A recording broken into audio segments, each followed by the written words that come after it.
All right, buckle up, everybody, because today we are diving deep into a seriously chilling mystery. Ooh, I love a good mystery. This one's a real head-scratcher. It's the Dyatlov Pass Incident. Oh yeah, I've heard of that one. 9 hikers dead in the Ural Mountains.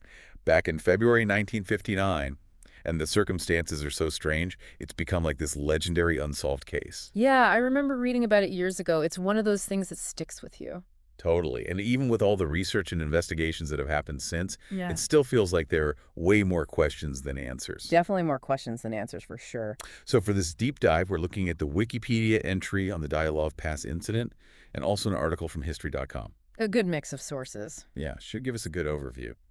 So before we get into all the wild theories, Oh yeah, there are some wild ones out there. let's just lay out like the basic facts, what we know for sure.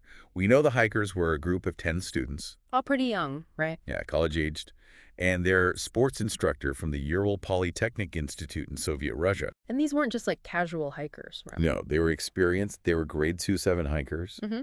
and trying to get to that grade 3 certification. Which is pretty serious stuff. Yeah, you don't mess around in those mountains. Not at all. So they knew what they were doing, at least in theory. Right, and the expedition was led by 23-year-old Igor Dyatlov, which is how the whole incident got its name. Makes sense. But wasn't there one guy who didn't actually die on the mountain? Yeah, there was one member of the group, Yuri Udin, who had to turn back early because he got sick, Oh, wow. making him the only survivor. I can't even imagine, like, being that guy and finding out what happened to your friends. Yeah, talk about survivor's guilt. That's a whole other level.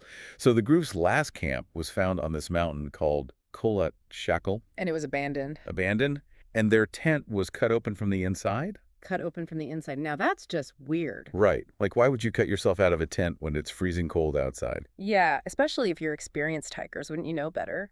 Exactly. And there were footprints in the snow showing that they left in a hurry, and a lot of them weren't even wearing proper shoes.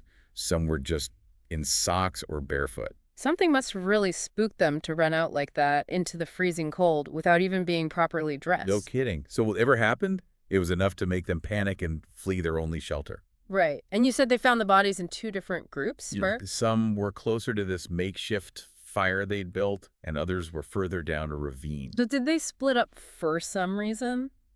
Or were they separated by whatever happened? It's not clear, but it definitely adds another layer of mystery. Right. Yeah, for sure. But you know the thing that really gets me about this whole case is how they died. Right. That's where things get really bizarre. Because some of them did die of hypothermia, which makes sense given the circumstances. But others had these horrible injuries like chest fractures and skull damage. Broken bones and internal injury. Yes, but the strange thing is there were no external wounds, like nothing to explain how those injuries happened. So they had broken bones, but no visible signs of trauma. How is that even possible? That's what stumped investigators for decades. Some people think it points to some kind of powerful force, but one that's invisible. Like red. Well, we'll get into the theories later, but there are some pretty out there ideas. And then to make things even creepier, some of the bodies that were found in a stream were missing eyes, tongues, and facial tissue. Oh my gosh, that's awful. It was attributed to postmortem scavenging by animals, but still, it's a pretty gruesome detail. Totally understandable why people are still talking about this story after all these years. Yeah, and the official investigation back in 1959 didn't really help matters much. They basically said that the hikers died because of a compelling natural force. What does that even mean? Exactly, it's so vague. It's like they knew something happened but couldn't or wouldn't say what. And then to make things even more suspicious, the files were sealed for years. Oh, so that definitely fueled the conspiracy theories. Absolutely. Anytime you have a government keeping secrets, it's just begging for speculation. Makes sense. So before we go down that rabbit hole, let's stick to the potential scientific explanations for now. All right, sounds good. What's considered the most plausible theory? Well, a lot of people point to the possibility of an avalanche, and there have been a couple of investigations, one in Russia in 2020 and another in Switzerland in 2021, that actually suggest it could have been a specific type of avalanche called a slab avalanche. I've heard of avalanches, but what's different about a slab avalanche? Well, imagine like a whole slab of snow, like a big solid block, detaching from the mountainside and sliding down. Oh, I see. It's not like the powdery snow you usually think of with an avalanche. Exactly. It's much more dangerous and harder to predict. So do you think the hikers might have been caught off guard by this slab avalanche? It's possible they might have felt tremors or heard a loud crack, which could explain why they cut themselves out of the tent and ran, even without proper gear. And maybe the different injuries could be explained by some being caught in the actual avalanche, while others were hurt trying to escape. Yeah, that's one way to look at it. But there's some problems with the avalanche theory, too. Like what? Well, for one thing, there wasn't a lot of evidence of an avalanche at the site, like debris or damage to trees, the kind of things you'd usually expect to see. Right. And you also have to wonder why such experienced hikers would have set up camp in an avalanche-prone area in the first place. It doesn't quite add up. That's a good point. So what are some of the other possibilities? Well, another theory that's been put forward is that they were hit by something called a katabatic wind. Katabatic wind. I've never heard of that. They're these powerful, unpredictable winds that can happen in mountainous regions, and they can be seriously dangerous. Like hurricane force winds. Yeah, they can cause similar damage to what you see with tornadoes or hurricanes. So are you saying this wind could have been strong enough to force them out of their tent? That's the idea. A 2019 expedition actually suggested that a katabatic wind could have swept down the mountain and caused all the chaos. Wow, that's a scary thought. Yeah, and there's actually a precedent for this theory. Back in 1978, there was a tragic incident in Sweden where hikers died on very similar terrain, and it was attributed to these katabatic winds. Oh, wow. So this isn't just some random idea. It's a real phenomenon. Yeah, definitely. It could explain why they left their shelter, but some people question whether it could really account for those severe injuries some of the hikers had. Okay, so we've got killer snow slabs, hurricane winds.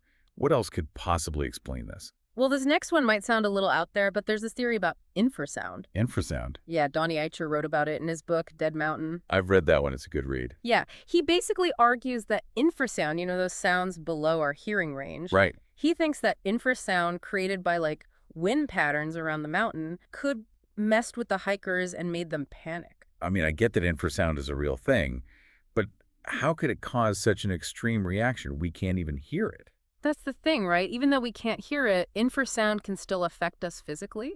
Yeah, studies have shown that being exposed to certain frequencies can make people feel uneasy, dizzy, even really anxious. So you're saying they might have felt like they were going crazy but didn't know why. Exactly. And Eicher argues that the shape of Kholat plus the wind conditions that night could have created this kind of infrasonic vortex. A vortex of sound we can't even hear.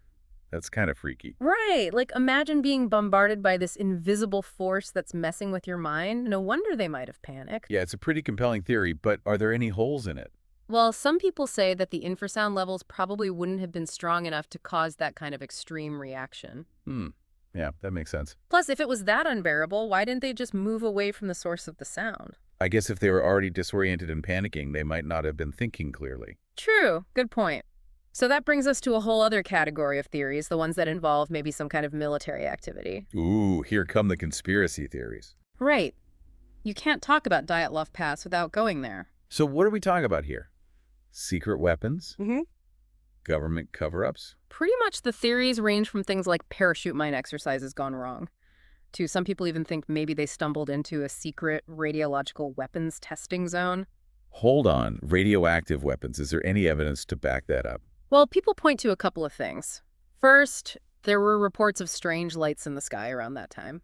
Yeah, I remember reading about that. What was up with those lights? Did anyone ever figure out what they were? Well, there were reports from different sources like weather stations and even the military, but the thing is, these reports didn't come out until years later. So maybe people were just connecting the dots after the fact because of the mystery surrounding the incident. It's possible maybe it was just a coincidence. Okay, but what about the radiation? You said they found traces of it on some of the hikers' clothing, right? Yeah, that's true. But there are a few possible explanations for that, too. Some people think it could be related to the Kishtim disaster, which was a nuclear accident that happened a few years before the Dyatlov Pass incident. That was in the same general area. Right, I remember that. And then others say maybe it was just naturally occurring radiation from the rocks or soil in the area. So the radiation might not be as sinister as it sounds, but I guess we still don't know for sure. Exactly. It's another piece of the puzzle that doesn't quite fit. You mentioned something earlier called paradoxical undressing. What was that about? Oh, right. Paradoxical undressing is actually a pretty well-documented phenomenon that happens sometimes with hypothermia. I vaguely remember reading about it, but how does that fit into the Dyatlov Pass incident? Well, basically, when someone is suffering from severe hypothermia, their body's temperature regulation system can go haywire. And instead of feeling cold, they actually start to feel like they're burning up. Really? So their body is basically tricking them. Yeah, it's a pretty cruel twist. And this can make them take off their clothes even though it's freezing outside. Oh, wow. I guess that could explain why some of the hikers were found partially dressed. It could, but it doesn't explain everything, right? No, definitely not. Like you said, it doesn't explain the injuries or all the other strange details. Right, it's just one piece of the puzzle. But there's another thing that really bugs me about this whole case, even after looking at all these different theories. What's that? Well, there are just these inconsistencies in the reports, like things that don't quite add up. What kind of inconsistencies? For example, there are different accounts of how far apart the bodies were found. Some reports say they were much closer together than others, which throws a wrench into some of the theories, like the avalanche theory, for instance. Interesting. And then there's also the fact that high-ranking officials seemed really interested in this case, which has led some people to believe that there might have been a cover-up of some sort. So maybe something happened that they didn't want the public to know about. Possibly, but we may never know for sure. It's almost like someone was deliberately trying to muddy the waters. Yeah, exactly. Like they were trying to hide something. And I think that's part of what keeps people so fascinated by the Dyatlov Pass incident, is the fact that it's still so unexplained. It's like a giant unsolved puzzle. Exactly. And even though we might want a clear-cut answer, maybe the ambiguity is what makes it so compelling. It's amazing to me that even after looking at all these possible explanations, we still don't have a definitive answer. It really shows you how complex these kinds of investigations can be, especially when you're dealing with something that happened so long ago. Like you said, limited evidence, so many unanswered questions, it makes it hard to separate fact from fiction. Right, and you have to factor in the historical context, too. This happened in Soviet Russia, where there was a lot of secrecy and distrust of outside information. So are you saying we might never get the full story? It's possible there might be information that's lost forever or was intentionally covered up. Do you really think there was a cover-up? I'm not saying that for sure, but it's definitely something to consider. All those discrepancies in the reports, the high level of official interest, it raises some red flags. It does make you wonder what they might have been trying to hide. Exactly. And I think that's part of what keeps people so fascinated by this case, the possibility that there's more to the story than we know. It's that idea of the unknown, the things that lurk in the shadows. Right. And I think it also speaks to our need to make sense of the world. We want answers. We want to understand why things happen. Especially when something as tragic as this happens, we want to believe there's a reason, a logical explanation. But sometimes those explanations just aren't there, or we might never find them. So we're left with the mystery. And sometimes the mystery is more powerful than any answer we could come up with. Do you think that's the case with the Dyatlov Pass incident? That maybe it's better to just accept that we might never know exactly what happened? I think there's something to be said for that. Embracing the unknown and accepting that there are limits to what we can understand. It's kind of a humbling thought, isn't it? It is. It reminds us that we don't have all the answers, and that's okay. Maybe it's the questions that keep us going, that keep us curious. So what do you think, listener? Do you have any theories of your own? What aspects of this case really stick with you? If you're like us, you're probably still pondering all the possibilities, and that's a good thing. It means you're engaged, you're thinking critically. And if this deep dive has inspired you to do some more digging of your own, there are tons of resources out there. You can read the original investigation reports, look at photos, even dive into the hiker's diaries. Who knows, maybe you'll find something that everyone else has missed. Maybe you'll be the one to finally crack the code of the Dyatlov Pass incident. Or maybe, as you said earlier, the real treasure is in the search itself, the journey of exploration and discovery. Exactly. And even if we never get a definitive answer, the Dyatlov Pass incident will continue to be one of those stories that captivates our imaginations, that reminds us of the power of mystery and the limits of human understanding. Well, that's about it for our deep dive into the Dyatlov Pass incident, a truly chilling mystery that continues to baffle and intrigue researchers and armchair detectives alike. It's a story that reminds us that the world is full of strange and unexplained events, and that sometimes the most enduring mysteries are the ones that remain unsolved. So until next time, stay curious, keep exploring, and remember, sometimes the best adventures are the ones that lead us into the unknown. And never underestimate the power of a good mystery. Tell us what you think about this episode. Thanks for watching and see you in the next one.